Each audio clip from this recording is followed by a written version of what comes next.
Est-ce que ça vous est déjà arrivé de vous fixer un objectif, par exemple prendre de la masse musculaire, perdre de la masse grasse, tonifier votre corps, arrêter de fumer ou simplement se remettre au sport, mais finalement, au bout de quelques semaines, vous abandonnez et vous ne savez pas vraiment pourquoi. Peut-être que vous vous dites que ce n'est pas fait pour vous, que vous êtes différent des autres et que vous n'y arriverez jamais.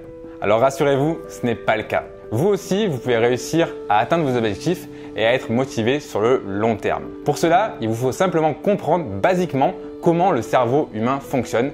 Et pour ça, je vais vous expliquer dans cette vidéo la courbe de la motivation. Bonjour à tous, ici Guillaume de Native Fitness, votre coach sportif et expert en nutrition qui vous accompagne dans votre transformation physique. Alors qu'est-ce que c'est que la courbe de motivation ? Alors tout d'abord, sachez que cette vidéo n'est pas une vidéo conseil de motivation, c'est une vidéo un petit peu plus, on va dire, sur la psychologie humaine pour que vous compreniez comment fonctionne la motivation et que vous arriviez à atteindre vos objectifs. Alors la courbe de motivation, c'est une courbe théorique qui représente les enjeux psychologiques d'un être humain par rapport à un objectif qui va être challengeant pour lui. Malgré le fait qu'on peut se sentir un petit peu différent des autres, le cerveau humain suit des schémas qui sont prédictifs et qui se répètent. Et la courbe de motivation fait partie de l'un de ces schémas. La première chose que vous devez comprendre lorsque vous allez vous lancer dans votre objectif, que ce soit la perte de masse grasse, la prise de masse musculaire ou bien des objectifs personnels ou professionnels, c'est que votre motivation ne sera pas stable sur le long terme. Malgré ce que disent certains blogs de développement personnel ou bien certains influenceurs qui vous laissent penser qu'ils sont toujours motivés, toujours d'attaque, toujours à 100% dans leur journée, c'est totalement faux.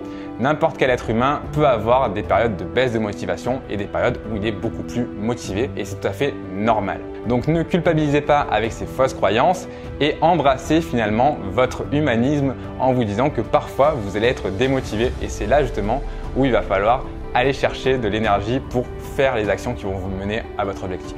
Donc une fois qu'on a compris que notre motivation est variable au cours du temps, il faut comprendre l'origine de ces fluctuations. Et c'est là qu'intervient la fameuse courbe de motivation qui est en fait une courbe en 5 phases. La première phase de motivation, ça va être la phase d'enthousiasme. Super, je vais me mettre au sport, je vais me sentir mieux dans mon corps, je vais améliorer ma condition physique, je vais être au top de ma forme, c'est super. Donc en gros, dans cette phase-là, la phase d'enthousiasme, on se projette dans nos résultats futurs et donc ça va nous motiver pour commencer. C'est une très bonne chose. La deuxième phase, ça va être la phase de prise de conscience de l'effort et de la complexité de l'objectif. Ah, je pensais pas que ça allait me prendre du temps comme ça dans ma journée de faire du sport. Et finalement, des fois, quand je rentre du travail, je suis un petit peu fatigué. Et puis bon, c'est pas si facile de changer ses habitudes alimentaires. Après la phase de motivation initiale, la réalité reprend le dessus.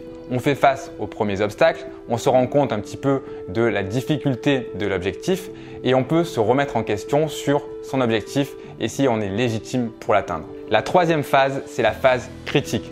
Est-ce que je continue ? Est-ce que je décide de tout abandonner ? Est-ce que je relève le défi ou non ? Dans cette phase-là, c'est une des phases les plus importantes parce que c'est là où a lieu la plupart des échecs. Tout simplement, on est pleinement conscient de la difficulté de notre objectif, on sait ce qu'on va devoir affronter et c'est la période de remise en question. Est-ce qu'on décide de continuer et de faire face aux efforts ou est-ce qu'on décide de tout abandonner et de remettre à plus tard ce projet ? C'est vraiment une phase critique et je vous invite dans ces moments-là à vous poser les bonnes questions. Si vous décidez de vous engager jusqu'au bout, il va falloir faire face aux défis et ça fait partie du jeu. Si vous décidez de renoncer, ce n'est pas grave entre guillemets, mais il faudra un jour que vous passiez cette phase critique-là pour atteindre l'objectif que vous souhaitez. La quatrième phase, ça va être la phase d'exploration. Après tout, je sais que je suis capable d'y arriver, il n'y a pas de raison que je n'y arrive pas. Si je décide de m'y mettre et que je mets toutes les chances de mon côté, moi aussi, je vais avoir des résultats. Donc après la phase critique, on a eu le déclic et on a fait notre choix en pleine conscience finalement d'embrasser le projet avec ses difficultés et les effets positifs qu'il va nous apporter. Et donc dans ce cas-là, on commence un petit peu à relever les défis, on se tente, on se challenge et on a nos premiers résultats qui nous encouragent pour la suite. Bien sûr, rien n'est définitif, on est vraiment dans cette phase d'exploration. Il va falloir approfondir ces résultats-là dans la cinquième phase. Et cette cinquième phase, c'est la phase de renouveau. Finalement, j'ai pris l'habitude, c'est pas si difficile que ça et ça m'apporte du bien. Donc là, le changement est profondément ancré en vous. Vous êtes dans un cercle vertueux et vous allez continuer sur cette voie. Cette phase-là, c'est vraiment la meilleure puisque là, votre motivation, elle va graduellement augmenter et vos résultats également. Donc si vous pensez que cette vidéo sur la courbe de motivation vous a été utile, pensez à vous abonner dès maintenant à ma chaîne YouTube afin de rater aucune des prochaines vidéos. Pensez également à mettre un pouce bleu et dites-moi ce que vous en avez pensé dans les commentaires. Si vous souhaitez aller un petit peu plus loin et que je vous accompagne dans votre transformation physique, vous avez le lien en haut à gauche de cette vidéo ou bien dans la description vers mes programmes d'accompagnement. C'était Guillaume, je vous dis à très bientôt dans une prochaine vidéo et d'ici là, soyez en forme. Ciao!